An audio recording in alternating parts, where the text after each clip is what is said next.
So one thing I wanted to ask you, I'm looking at your hands. Yeah. They look very beautiful and light. Tell me about this character that you play in this movie and what you had to do to become a victim of rheumatoid arthritis. Arthritis, yes. It's an illness that is not very talked about because you don't see it that much. You see on the hands, and usually people who have it, they have a way of hiding their hands and living with the illness and the pain, so people don't see it. So I had to meet with a lot of patients and try to understand the behavior and why you would have this kind of, how it comes into your life. And usually it's mostly women, middle-aged women, and it starts with the joints, and it becomes a real nightmare because you lose your energy, and you have to rebuild a life around it and change your apartment, change the way of cooking, change the way of living.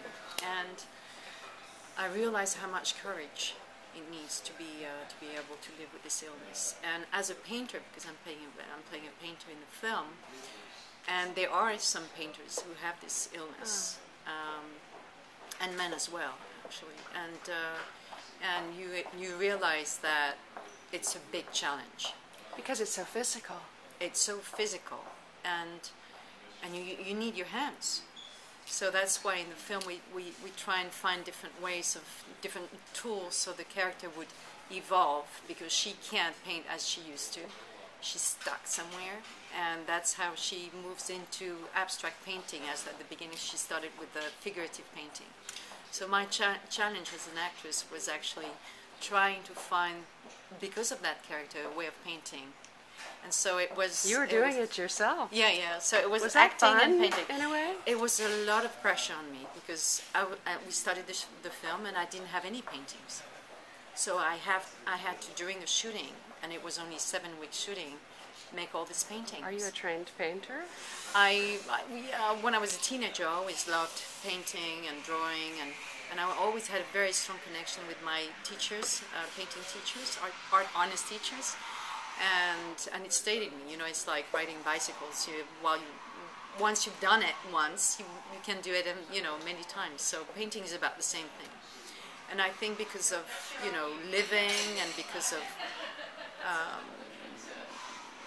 the evolution of the painting is actually with you because of life, because you're transforming as a woman. Well, this movie is about a lot of different things. I commend it for covering so much ground, really. It's well written. It's a good script. Tell me, when did you find the script and how did it come to you? My agent, Hilda Quelli, she found it for me. And my first reaction was a no, and then after that I went back to it. I think I wasn't ready, and then a year after I said, no, I won't do it. And maybe because it was too related to painting and it was very intimate, so I felt like, how can I be intimate in a film with painting? And actually I wanted to jump into it and see what was going to happen. And Fred and I, the director Fred Skepsi and I, we really, and his wife Mary as well, she's a painter, we worked together and we went through how to express, in the film, her frustration and her way of finding new ways of expressing herself. So it was very exciting, but a lot of pressure on me because I didn't know whether at the end I was going to get those abstract paintings. Something good enough. Yeah. But so I was inspired by by two painters mainly. There's a Chinese painter, Zhao Wuqi, who lived in France for many, many years, and he died in the middle of a shooting. He was like 80 years old. And he sort of inspired me. I said, yeah, that's him. That's his way of seeing life in a very wide way. So I was very inspired by him. And Fabienne Verdier was also a French painter. Zhao Wuqi is Chinese.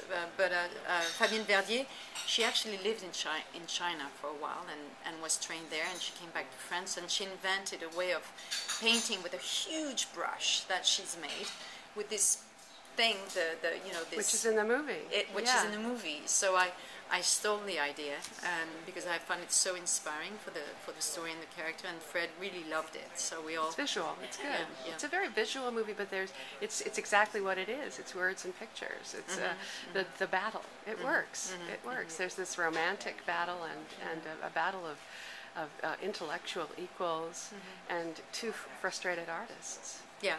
And, Going through. And also a bit of a midlife crisis, I think, for both of them. Yeah, because you've got to find a renewal way of living.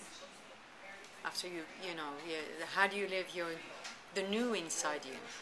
It's a big challenge, and you want to stay the same person, and yet you're not exactly the same person. So it's a challenge for all of us, and especially being an artist.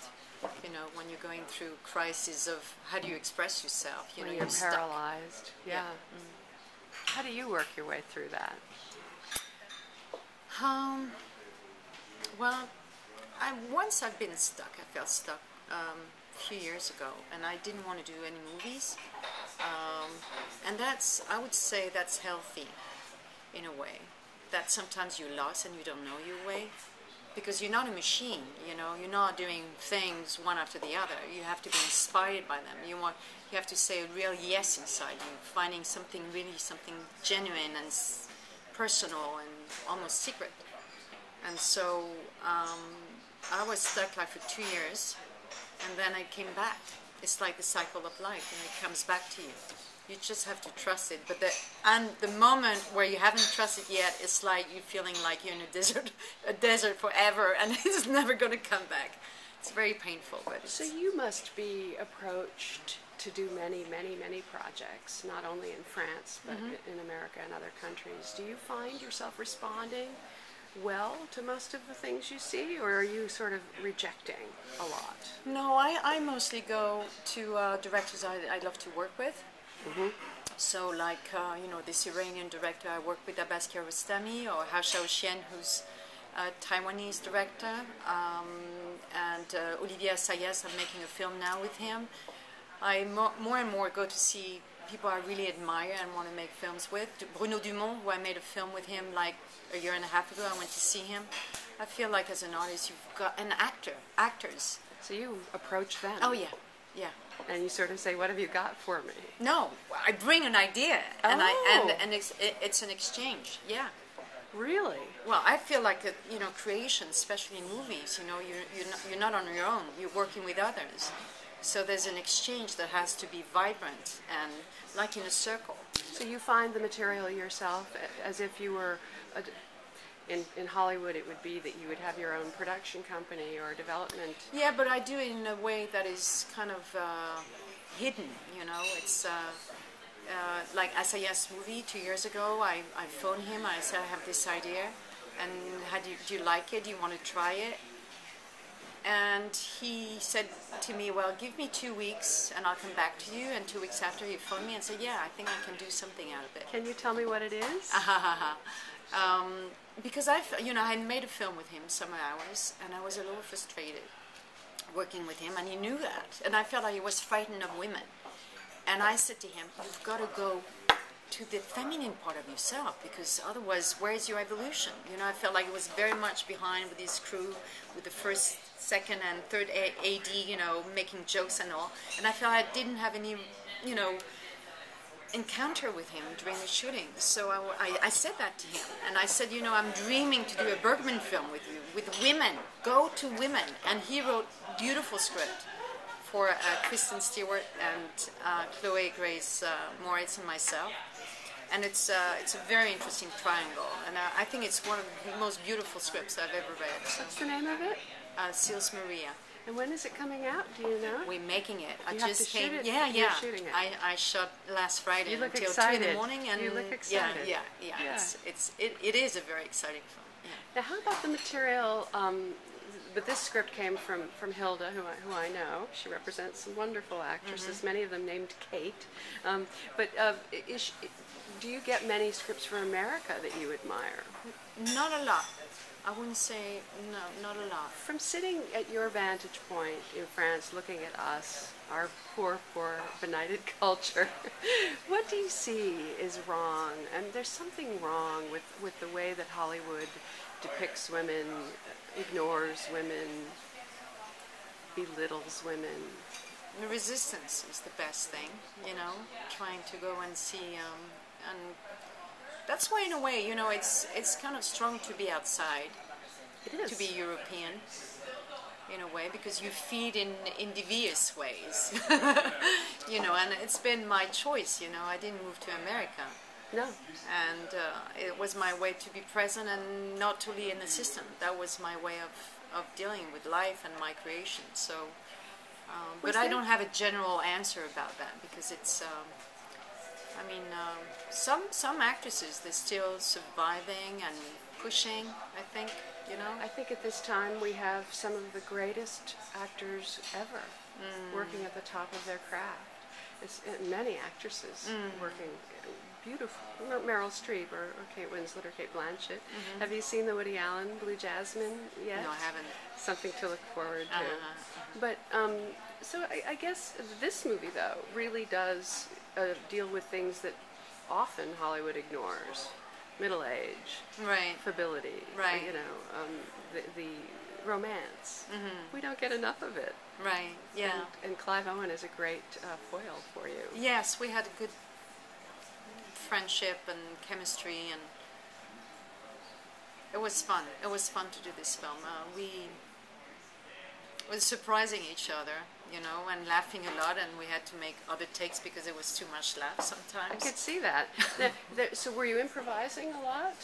Or a little? No, Not at all? No, Following because the the script was really written, and words had to be there, and there were beautiful written words, so there was, you know, following a map, but still being alive and seeing what's happening. But Clive, it's interesting because he would stay on one line, you know. He'd already made his choices as an actor while we were shooting, so he would, you know, as I was like juggling around, so at the end of it I discovered the film, I felt like, well, this is not exactly what I played. I played it, but I didn't make one choice, I made many, so Fred had more freedom in a way in choosing what he wanted to do, and that's why I got surprised the first time I saw it. But I thought maybe Clive's is, yeah, it's a smart way of doing it, because then there's only one choice. No, I was on the set of a movie called Terms of Endearment, and one of the things that we all saw was that Jack Nicholson did it different every time. Single time. Yeah. I mean, everything was a different color. So your way is a good way too. It doesn't have to be one way. Was there a point in your career where you made a decision that you wanted to be fluent in English? I feel I haven't achieved that yet. You're fabulous.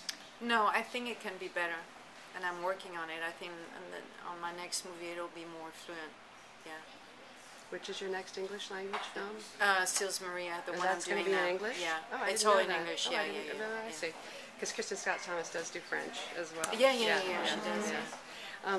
So, but was there a point early in your career where you really studied hard, or have you made I want to work in American films? I wanted to be outside of France, and it was not about America. It was about working with a lot of different people. You know, it was about gaining my freedom in working with Japanese people, or Iranian, or Italian, or Israeli, or, you know, Palestinian. How many languages do you speak? No, it was all in English, because English is international. Exactly. Yeah, so for me that was my passport to freedom. And I realized that very early on. When I was 18, I started working my English. Yeah, really not almost every day, but almost. Thank you very much. Thank you very much.